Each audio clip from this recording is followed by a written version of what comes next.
Okay, so let's jump right into some pretty somber news we're covering today. Yeah, it's about Sophie Nyweide, the former child star. Right. She was found dead, tragically young, only 24. The Bennington police in Vermont, they reported it to TMZ on April 22nd. hmm And she was actually found a few days earlier, on April 19th, near some kind of makeshift shelter. So for this deep dive, we're basically going to walk through what's known so far based on those initial reports. Exactly. Look at, how she was found, the investigation side of things, Her acting background, too, because that's how many people knew her. and significantly what her family shared in her obituary. There's quite a bit to unpack there. Definitely. Let's start with the circumstances of her death, where she was found. Okay, so the reports say it was a riverbank near a lean-to structure in Vermont. A lean-to, okay. Yeah.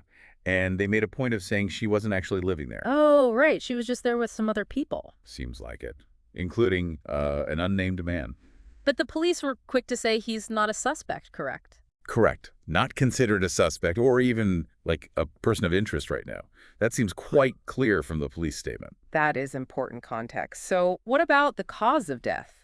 Well, that's still undetermined. They've done an autopsy, but everyone's waiting on those results. And toxicology, I assume. Yes, toxicology report is pending too. So it could take a while before we know more definitively what happened. Which means, naturally, they haven't ruled anything out. Foul play is still technically on the table. Exactly. Standard procedure when the cause isn't immediately obvious. Yeah. They're keeping options open. Okay, and just to note, E! News apparently reached out for comment, but didn't hear back yet, so still very much a developing situation. Definitely. All right, let's maybe shift focus a bit to her earlier life, her time as a child actor. She was in some fairly well-known films. She was.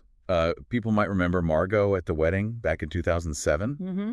then Mammoth in 2009, An Invisible Sign in 2010. Oh, yeah, An Invisible Sign with Jessica Alba. That's the one. And also Noah in 2014. So, you know, pretty solid run there for several years. And it looks like her last listed acting job was actually on TV. Yeah, What Would You Do Yeah. in 2015, Hmm. which is, a different kind of format. Interesting. Makes you wonder about career shifts.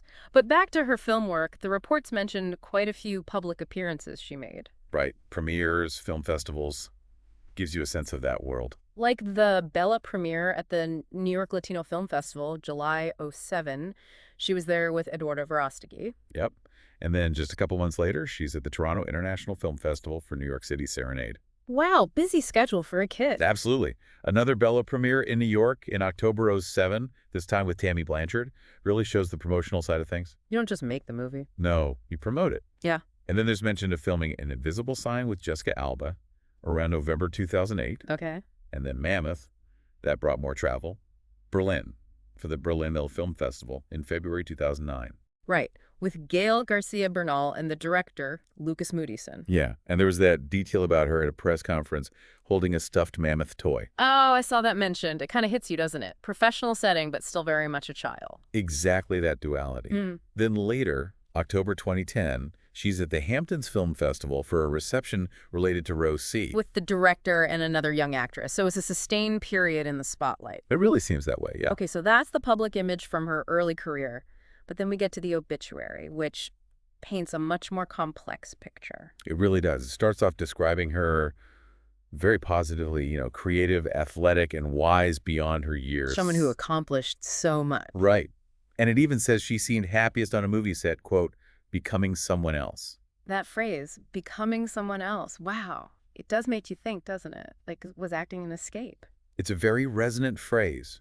Could be freedom, could be something else. And then the obituary shifts, mentioning struggles and traumas later in her life. A stark contrast. Very stark.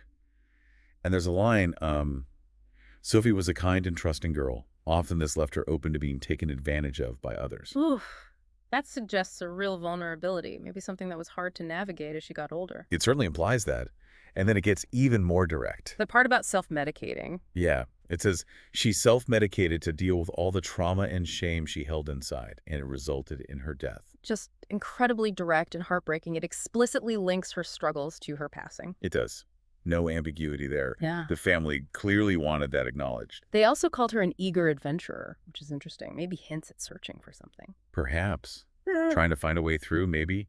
And the obituary ends with a really powerful thought. Yeah, a life ended too soon. May it not be in vain.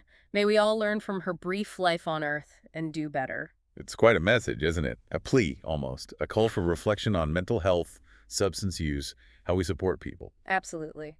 And speaking of support, the report did include the SAMHSA National Helpline number. Right, the Substance Abuse and Mental Health Services Administration. The number is 1-800-662-HELP. That's 1-800-662-4357. Important resource for anyone out there struggling with mental health or substance use. Definitely. Reaching out is so important. Help is available. So wrapping this up, we have the sudden, sad death of Sophie Nyweide at 24, an ongoing investigation, lots still unknown there.